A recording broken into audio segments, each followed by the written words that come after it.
Today, we're diving into the top 10 biggest feuds in country music. Get ready for some shocking stories and memorable rivalries that you may recall. Or maybe you'll hear about some you didn't know. Let's jump right in. Number 10, Dolly Parton versus Porter Wagoner. Dolly Parton and Porter Wagoner were inseparable on stage from 1967 to 1974, when Dolly left to pursue a solo career. After their split, Dolly wrote, "I Will Always Love You" for Porter. But things took a turn when, in 1979, Porter filed a lawsuit over a $3 million breach of contract. In a 2008 interview with Los Angeles Times, Dolly said, "Porter was very much a male chauvinist, but I wouldn't put up with it, and we fought like crazy." Despite the tension, Dolly would later reconcile with Porter, even being by his side when he passed away in 2007 at 80. Porter helped launch Dolly's career, and eventually, their relationship healed.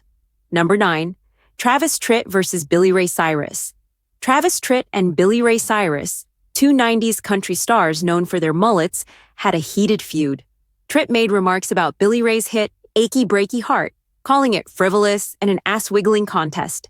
In 1993, when Billy Ray won an award, he threw shade at Tritt with a quip, "Here's a quarter, call someone who cares."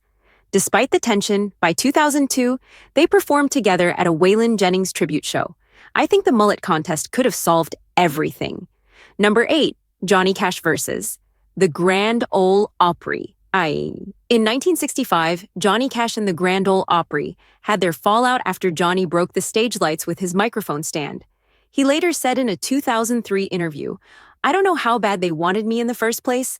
After the incident, the Opry banned him. But before Cash passed away, the Opry invited him back, and he performed again, proving that no one could ever truly refuse the Man in Black. Number 7, Kid Rock versus Hank Williams III. This feud stems from Hank Williams Jr.'s son, Hank III, and his complicated relationship with Kid Rock. Hank III was frustrated with being associated with Kid Rock, especially when Hank Jr. referred to Kid Rock as his rebel son. Hank III released a song, "Not Everybody Likes Us," clearly distancing himself from Kid Rock, saying, "Kid Rock don't come from where I come from." Kid Rock denied the rumors, and the feud continued to simmer over time. Number 6, Luke Bryan versus Zac Brown. Luke Bryan and Zac Brown had their differences when Brown criticized Bryan's song, "That's My Kind of Night," calling it the worst song I've ever heard. He went on to say that the country genre on the radio made him ashamed of the format. While Brown tried to walk it back by saying he liked Luke, the tension was real. Fellow artists like Jason Aldean supported Bryan, and even Carrie Underwood tried to broker peace between the two. It seems they're on better terms now. Number 5, Blake Shelton versus Ray Price. Blake Shelton made some controversial comments about old-school country music, saying, "Nobody wants to listen to their grandpa's music." Legendary singer Ray Price, who spent over 6 decades in the industry, didn't take kindly to this. He responded with a Facebook post calling Shelton's attitude stupidity and criticizing his music. Blake later apologized on Twitter, admitting he could have phrased things better and expressing regret for upsetting Price, one of his heroes. Number 4, Eric Church versus Miranda Lambert. Eric Church sparked a feud with Miranda Lambert in 2012 when he made dismissive remarks about reality singing competitions. Miranda, married to Blake Shelton at the time, fired back on Twitter, defending fellow artists like Kelly Clarkson and Carrie Underwood, who had made their names on shows like American Idol. Church clarified that he wasn't attacking the artists but the shortcut to fame that reality shows represented. Eventually, the two found common ground. Number 3, John Denver versus Charlie Rich.